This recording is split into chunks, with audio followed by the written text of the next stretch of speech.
Hello everyone, আসসালামু আলাইকুম। কেমন আছেন আমার প্রিয় মিষ্টি আপু ভাইয়েরা? আশা করি আল্লাহ তাআলার অশেষ রহমতে আপনারা সবাই ভালো ও সুস্থ আছেন। আমরাও আলহামদুলিল্লাহ আল্লাহর অশেষ মেহেরবানিতে ভালো আছি। সবাইকে ওয়েলকাম করছি টুনাটুনির সংসার চ্যানেলের নতুন আরেকটি সুন্দর ও সাদামাটা লাইফস্টাইল ব্লগ ভিডিওতে। আজকের ভিডিওতে শেয়ার করব আমার শখের বেলকনিতে বসে 1 কাপ কফি আর গরম গরম পোয়া পিঠাই দিনের সেরা মুহূর্ত। তাই সম্পূর্ণ ভিডিওটি দেখুন, আশা করছি ভালো লাগবে। ভিডিওটি শুরু করার আগে সবাইকে একটা রিকোয়েস্ট করে নিচ্ছি, আমার ভিডিওটি যারা যারা ক্লিক করেছেন প্লিজ একটা লাইক দিয়ে ভিডিওটা কন্টিনিউ করবেন।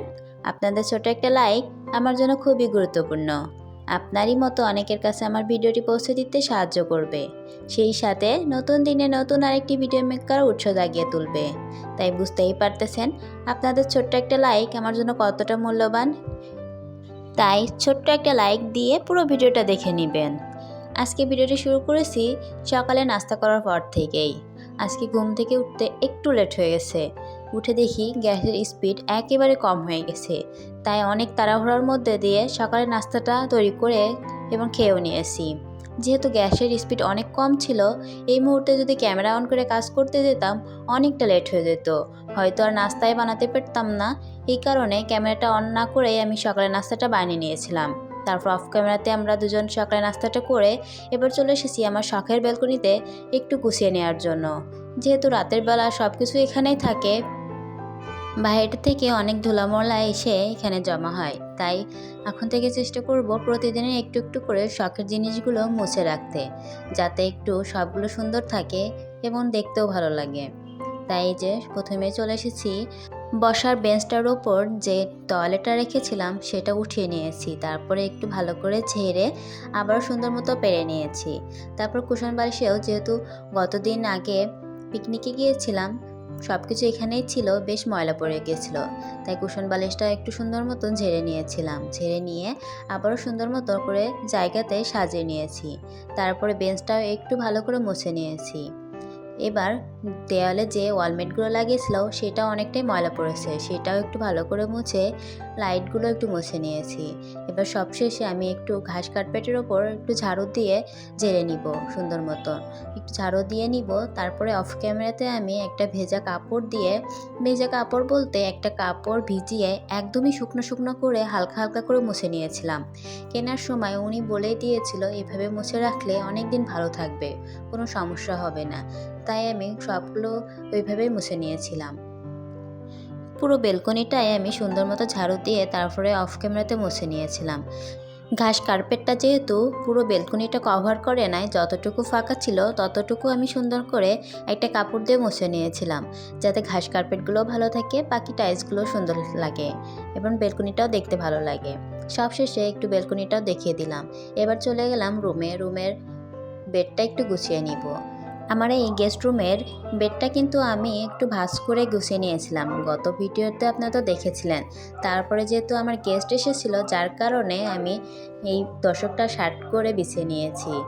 ছোটোভাবে ভাঁজ করা ছিল, ওখানে তো আর শোয়া যায় না, তাই আমি সুন্দর মতন পরে বিছানাটা শার্ট করে নিয়েছিলাম। যেহেতু সাদা বিছানার চাদর আর ফ্লোরিং বেড পাড়া, যার কারণে বেডের চাদরটা অনেক ময়লা পড়বে, তাই আমি চেষ্টা করি দিনে 2-3 বার একটু ঝাড়ুতে ঝেড়ে রাখতে, যাতে বিছানার চাদরটাও ভালো থাকে এবং বিছানাটাও সুন্দর থাকে। এই যে প্রথমে আমি বিছানাটা একটু ভালো করে ঝেড়ে, বালিশগুলো সুন্দর মতো ঝেড়ে তারপর সাজিয়ে নিয়েছি। সবশেষে কুশন বালিশটাও একটু ঝেড়ে নিয়ে সাজিয়ে নিয়েছি। এবার পুরো বিছানাটা একটা ঝাড়ু দিয়ে সুন্দর মতো শার্ট করে ঝাড়ু দিয়ে নিব। আমার গেস্ট রুমের আগের লুকটা নাকি এখনকার লুকটা কোনটা ভালো লাগছে আপনারা কমেন্ট করে জানাবেন কিন্তু। এবার আমি বেডটা গুছিয়ে জানালার মাঝখানে যে আমি একটা আর্টিফিশিয়াল গাছ রেখেছিলাম সেটাও একটু মুছে নিচ্ছি। যেহেতু দুই পাশে 2টা সাদা পর্দা রয়েছে, একটু ময়লা পড়লে পর্দাতেও ময়লাটা লেগে যাবে, তাই আমি সবসময় চেষ্টা করব সবগুলো ঝেড়ে মুছে গুছিয়ে রাখতে। এবার আমি রুমটাও সুন্দর মতন করে ঝাড়ু দিয়ে নিব। সুন্দর করে ঝাড়ু দিয়ে অফ ক্যামেরাতে রুমটাও কিন্তু মুছে নিয়েছিলাম। যেহেতু মোছামুছির সময় ভিডিও অন করলে অনেকটা সময় লেগে যায়, কেমন জানি বিরক্ত লাগে, যার কারণে আমি বেশিরভাগ সময় দেখবেন রুম মোছার সময় আমি ক্যামেরাটা অফ করে মুছে নিই। আমার চ্যানেলে যারা নতুন আজই আমার চ্যানেলটি ভিজিট করছেন, আপনাদের যদি লাইফস্টাইল ব্লগ ভিডিও দেখতে ভালো লাগে তাহলে চাইলে আপনি আমার চ্যানেলটি সাবস্ক্রাইব করে পাশে থেকে যেতে পারেন। সাবস্ক্রাইব করে পাশে থাকার বেল আইকনের অল অপশনটি বাজিয়ে রাখবেন, যাতে পরবর্তী কোনো ভিডিও দিলে আপনাদের কাছে নোটিফিকেশন পৌঁছে যায় এবং আপনারা সময় সুযোগ করে আমার ভিডিওটি দেখে নিতে পারেন। আর আমার ভিডিওর যদি কোথাও বা আমার কথা কাজের কোথাও একটু ভালো লেগে থাকে তাহলে কমেন্ট করে জানিয়ে যেতে পারেন। আর আমার ভিডিওটি যদি খুব বেশি ভালো লেগে থাকে তাহলে ফ্রেন্ডস আর ফ্যামিলির মাঝে শেয়ার করে দিতে পারেন। আর আপনি যদি তা অলরেডি করে থাকেন তাহলে আপনাকে জানাই অসংখ্য অসংখ্য ধন্যবাদ। এদিকে আমি আপনাদের সাথে কথা বলতে বলতে রুমটা সুন্দর মতো ঝাড়ু দিয়ে নিয়েছে, তারপরে রুমটা একটু দেখে দিয়েছিলাম।